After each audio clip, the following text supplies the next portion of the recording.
Hello po mga idol, mag-spray tayo ng clear out. Ang clear out mga idol, para sa lahat ng mga damo, sa matamaan, mga talbos, ilan sa mais mga idol, nakalagay dito, yung corn, hindi natin siya pwede tamaan ng talbos sa mga pananim natin. Yan, iwasan natin mga idol. Kung mag-spray tayo sa ating mais, ganyan na kalaki, para di siya matamaan yung talbos sa mais. Ang timpla naman natin mga idol,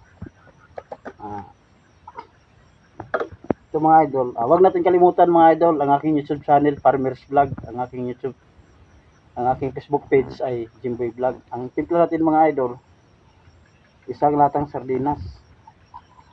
Yan mga idol, isang latang sardinas. Ilagay natin ito mga idol. Yan ang tamang timplada sa isang container na pang-sprayer natin. Tapos mga idol, gawin natin ito mga idol. Ito ay yung ang diesel. Para sandali lang matamaan yung damo. Kalahating sardinas mga idol ang ating diesel. Kalahating sardinas. Lagay natin. Lagyan mga idol.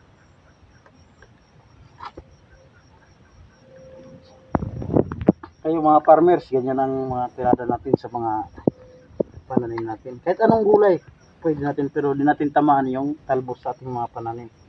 Ay siya, ang itawag siya nga clear out, lahat ang damo matamaan. Kahit pa mga talong, palay. Tapos mga idol, maglagay tayo ng tubig.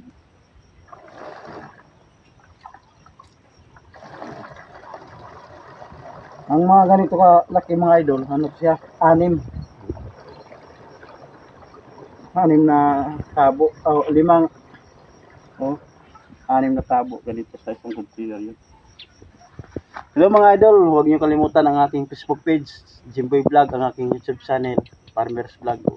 Bisitahin lang yun mga idol. Ingat kayo palagi sa inyong trabaho. God bless sa inyong lahat. Bye bye.